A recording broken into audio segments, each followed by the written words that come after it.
A Souza Produções convida você a se tornar um patrocinador. Semeie no nosso ministério. Com a sua oferta poderemos produzir muito mais vídeos. Este é um ministério independente e, por isso, precisa da sua participação. Inscreva-se no canal e compartilhe os vídeos. Seja um multiplicador desta visão.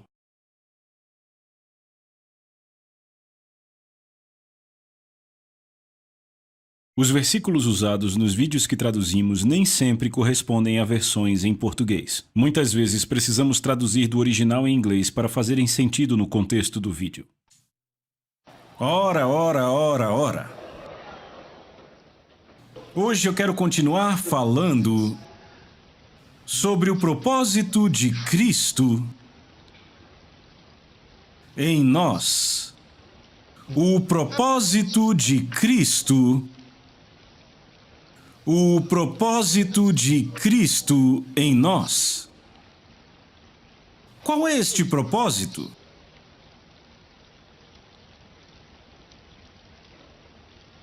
Sabe, para muitas pessoas, a relevância de Jesus tem sido minimizada. Elas não estão certas se Jesus é ou não relevante.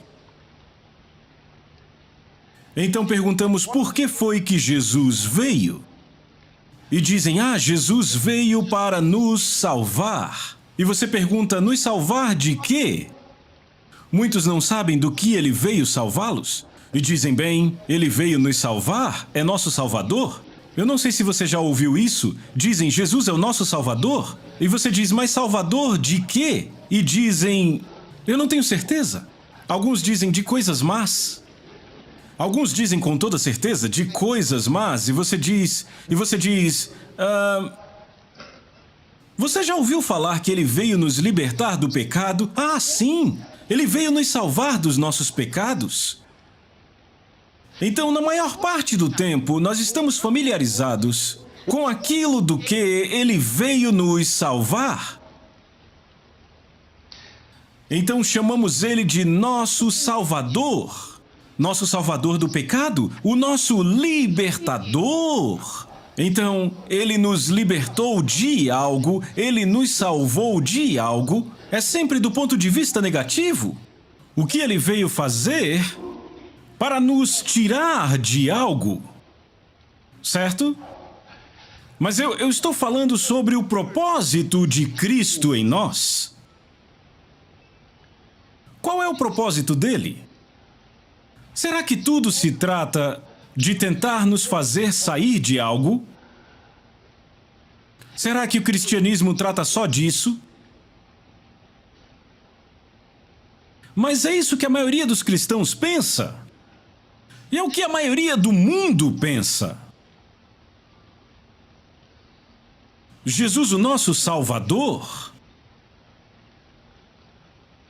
Mas Jesus, ele não quer ser apenas o seu Salvador, mas quer ser mais do que seu Salvador. É por isso que na salvação, Romanos capítulo 10, versículo 9, que é o trecho clássico sobre salvação, não fala nada sobre o Salvador. Ele diz, se tu confessares com a tua boca o Senhor Jesus, crendo com o teu coração que Deus o ressuscitou dos mortos, tu serás salvo. Ele não disse o confessares como Salvador, mas como Senhor, e há uma razão para isso.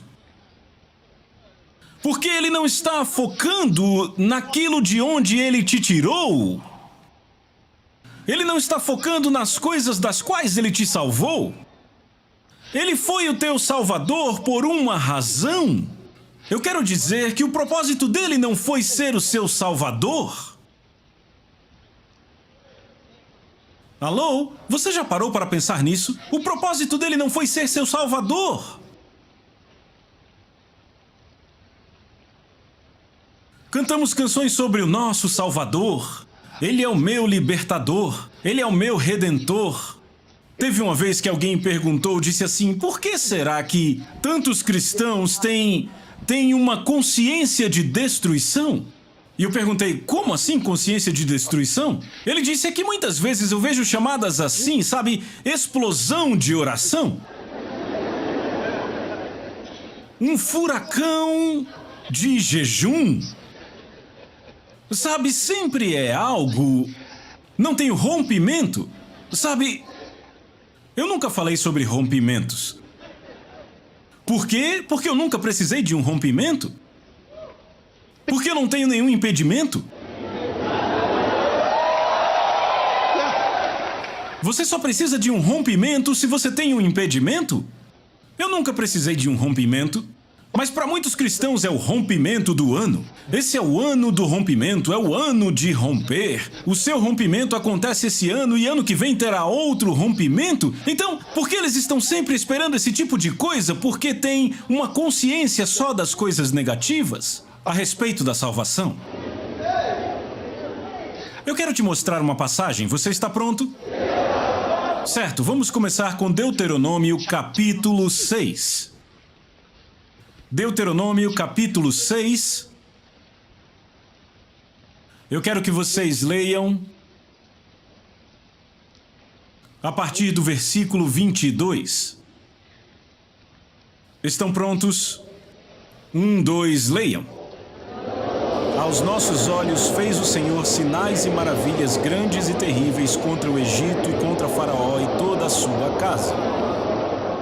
Certo, agora a chave está no versículo 23 e eu quero que vocês leiam com atenção. 1, 2, leiam. E dali nos tirou para que pudesse nos fazer entrar e nos dar a terra que prometeu aos nossos pais. Parem, podem parar. Eu não sei se você viu isto. É o tipo de passagem que você lê e diz, oh meu Deus, eu li isso mesmo? Vamos de novo, verso 23. Leiam. E dali nos tirou. Ele o quê? Nos tirou dali. Dali nos tirou. Como assim dali? Do Egito. Ele acabou de falar sobre Faraó? E dali nos tirou. Ele nos tirou do Egito. Oh, continuem. Para que pudesse nos fazer entrar. Oh! Então veja, ele diz, e dali nos tirou para que pudesse nos fazer entrar. Ou seja, o propósito dele em nos tirar foi nos fazer entrar. Ele não teria nos tirado se não fosse nos fazer entrar. A razão para ele ter nos tirado foi nos fazer entrar. Então onde estava o foco dele? Na entrada. Qual era o propósito dele? A entrada. Então como podemos ficar celebrando a saída? Entendem o que eu digo? A maioria dos cristãos celebra a saída. Estamos livres, eu sou livre, eu sou livre. Eu saí, eu estou livre. Ele é o meu libertador, meu salvador. Libertador, ele te tirou, salvador, te tirou, sim. Mas não é isso que ele quer. Ele diz, e dali ele nos tirou para que pudesse nos fazer entrar. Veja, ele não diz, ele nos tirou e nos fez entrar. Ele diz para que pudesse nos fazer entrar. O que significa que o fazer entrar é o propósito de haver nos tirado. Em outras palavras, quando você diz que Jesus nos salvou dos nossos pecados, foi por uma razão. Ele te salvou dos teus pecados por uma razão. Ele te salvou da pobreza por uma razão. Ele te tirou por uma razão, para te fazer entrar. A pergunta é, onde está você agora? Você de fato entrou ou você apenas saiu? A maioria apenas saiu. E porque apenas saíram, essas pessoas não entraram? O que acontece é que, do que quer que tenham saído, isso ainda as move. Você está entendendo? Então deixa eu mostrar um pensamento na mesma linha que está no Novo Testamento, certo? Vá bem rápido para o livro de Atos. Atos capítulo 26. Capítulo 26. Vamos ler a partir do versículo 17. Vamos ler. 1, 2, leiam.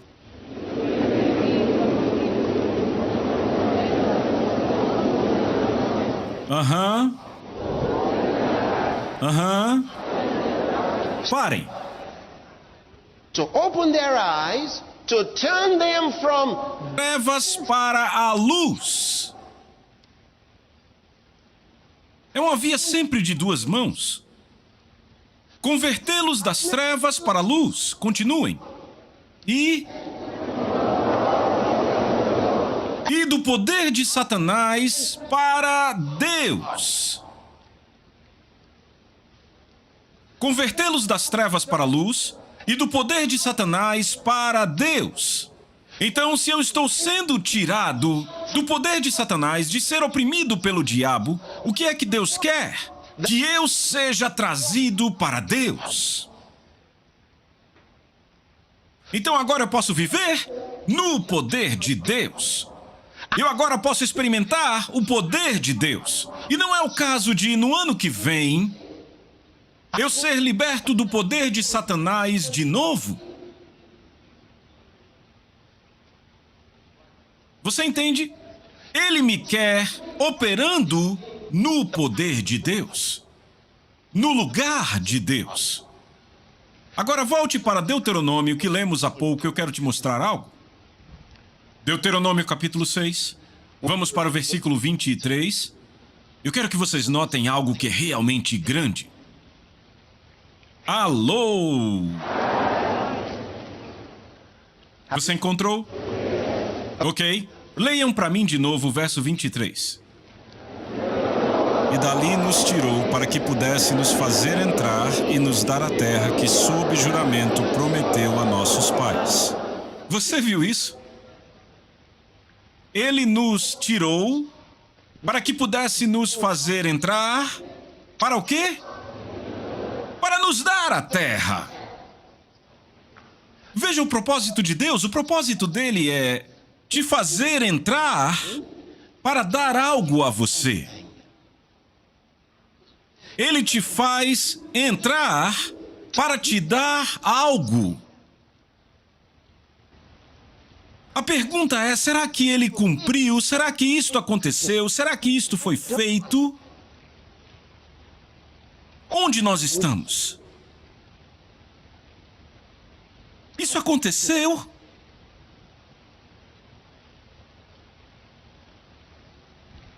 O propósito de Deus.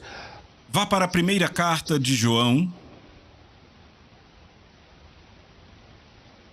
no capítulo 3. Primeira epístola de João,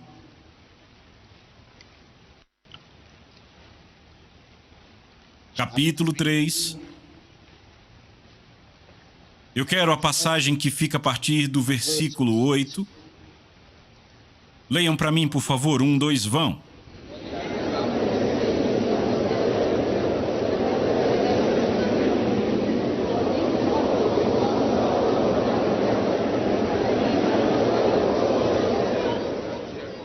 Você viu isso? Deixa eu ler para você. Ele diz: aquele que pratica o pecado procede do diabo, porque o diabo peca desde o princípio. Então ele diz, para este propósito, o Filho de Deus foi manifestado, para que ele possa destruir as obras do diabo. Para este propósito, o Filho de Deus foi manifestado, revelado, desvendado, para que ele possa destruir as obras do diabo. Esse é o único propósito? Não. Tem mais. Aleluia. Então, se isto é verdade, significa que as obras do diabo devem ser destruídas toda vez que o Filho de Deus é manifestado. Onde ele é manifestado? Em você. Em você. Então vamos ver isto. Deus diz que ele os tirou para os fazer entrar. Então, ele nos tirou do pecado pela morte de Jesus.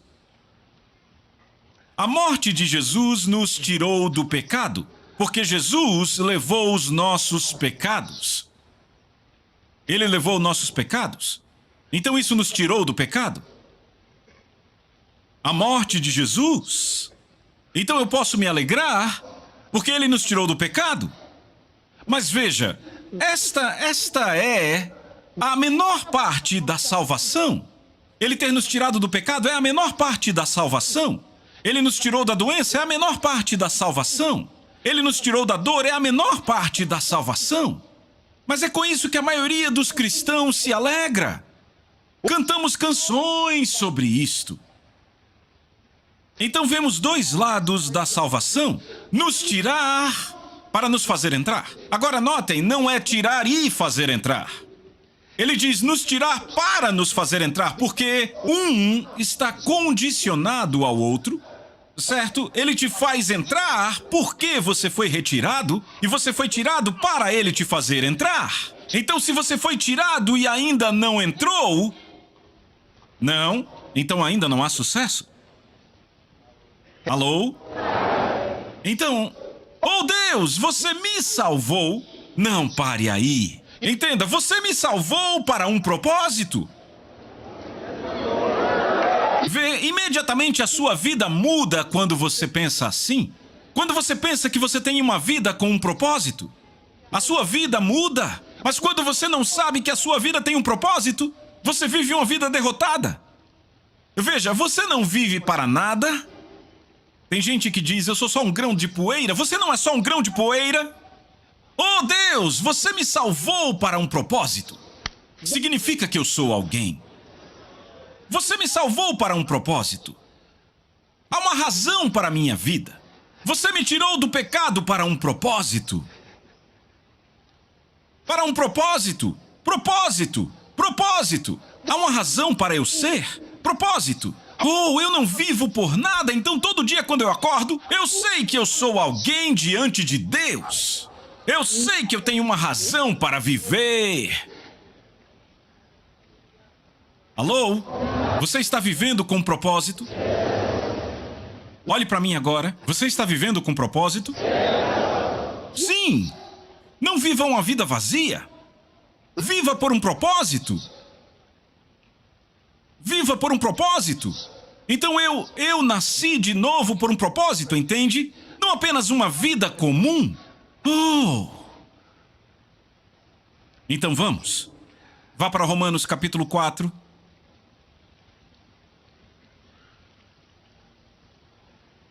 Propósito. Propósito. Ah! Você achou? Versículo 25, capítulo 4. Romanos capítulo 4, verso 25, leiam. O qual foi entregue por causa das nossas transgressões. De novo. O qual foi entregue por causa das nossas transgressões. Ok? E ressuscitou por causa da nossa justificação.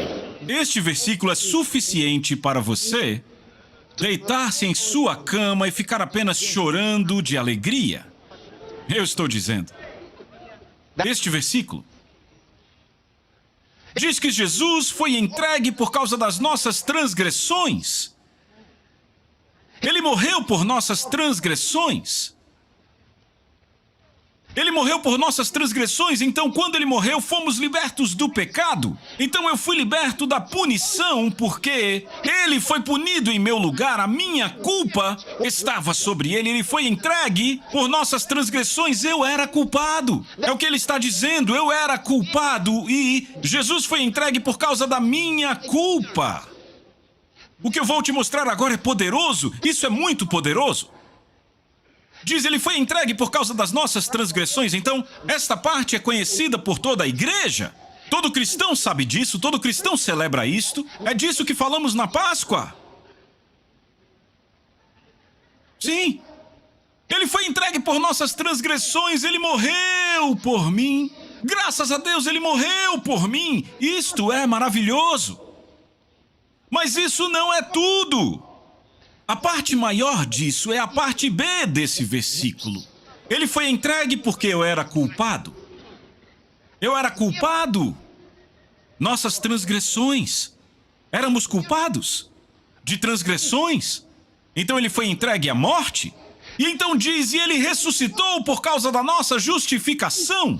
Eu não sei se você percebe, se você entende, se você pega o quadro completo, mas isto é estonteante. O que ele está dizendo? Ele ressuscitou para minha justificação. Quer dizer que quando ele ressuscitou da morte, eu fui declarado não perdoado, não redimido. Você está ouvindo? Justificado. Você não é redimido, é justificado. Ouça, há uma grande diferença. Quando você é redimido, significa que você é liberto por alguém haver pago o preço para a sua libertação. O cristão não é redimido. O cristão nasce de novo. Então a Bíblia diz, se alguém está em Cristo, ele é uma nova criatura. As coisas velhas passaram, tudo se tornou novo. Agora a pergunta é, se você consegue ver isso ou não? Diz que ele ressuscitou por nossa justificação. Justificação significa que você é declarado não culpado. Veja, isso não é o mesmo de ser declarado perdoado. Por um lado, ele diz que você era culpado e ele foi entregue em seu lugar. E diz que quando ele ressuscitou, você foi encontrado não culpado. O que aconteceu entre os dois? O que aconteceu entre os dois? Eu vou te mostrar. Quando ele foi entregue, ao carregar a cruz, indo para o Calvário, para o Gólgota, enquanto ele ia, eu estava nele. Ele foi condenado em meu lugar. Então, quando Deus olhou para Jesus com aquela cruz, ele me viu nele. Você está ouvindo? Toda a minha culpa estava sobre Jesus. Todos os meus pecados postos sobre Jesus. Então, Deus não estava olhando para o resto do mundo. Ele não estava olhando para o que você fez, estava olhando para ele, para o que ele estava carregando. Ele é chamado de Filho do Homem. Ele foi representando o homem. Então, ele foi para a cruz com os meus pecados. Então ele foi crucificado naquela cruz. Quando ele foi crucificado, eu fui crucificado porque ele foi crucificado em meu lugar. Eu é que era o culpado. Você está ouvindo isto? Eu era o culpado e lá estava ele morrendo em meu lugar. Finalmente ele disse, está consumado. Ou seja, tudo o que ele precisava fazer para que eu fosse liberto foi cumprido. E todas as antigas alianças foram cumpridas. E então ele morreu. E quando ele morreu, eu morri. A alma que pecar, esta morrerá. E eu cumpri isto quando Jesus morreu. Você vê isso agora? Então, a partir daquele dia, todos podiam se alegrar. Eu sou livre, livre, livre. Mas o problema era que ainda era possível voltar para o pecado. Ainda era possível para Satanás nos condenar, porque voltamos para o pecado. Então, o propósito de Deus não era que Jesus morresse. Este foi o meio para um fim. Então, aquela salvação do pecado era o meio para um fim. Deus não estava olhando para a libertação do pecado. Ele não estava olhando como Jesus foi entregue por causa das nossas transgressões. Ele estava olhando para o lado maior. E então, quando Jesus morreu, ele foi sepultado e você sabe a história, ele foi para o inferno. Certo? Ok? No terceiro dia, Deus o ressuscitou. E o que Deus disse? Tu és o meu filho. Ele diz, hoje eu te gerei. E o que é gerar aqui? Dar à luz como filho. Então ele nasceu de novo quando ele ressuscitou dos mortos. Ei, isso é poderoso. Quando ele nasceu de novo, ele veio com uma nova vida. Isto é maravilhoso, ele veio com uma nova vida. Nossos pecados foram pregados na cruz. Ele nasceu de novo e agora ele é o nosso representante diante do Pai. E a Bíblia diz que todo aquele que busca por ele recebe a mesma vida, a vida da ressurreição. Agora aqui está o grande ponto. Se alguém está em Cristo, não é mais o que costumava ser. É uma nova criatura. Se isto é verdade, que ele é uma nova criatura, não pode ser uma pessoa perdoada, porque morreu. O homem perdoado morreu. Aquele homem redimido morreu. Sim, foi redimido pelo sangue de Jesus, mas morreu. Então agora você é uma nova criatura. Uma nova vida. Uma nova espécie. Então a Bíblia diz que somos as primícias da sua criação. O que são primícias? O primeiro e o melhor. É isso que somos agora. Então em Cristo eu não sou mais o que eu costumava ser.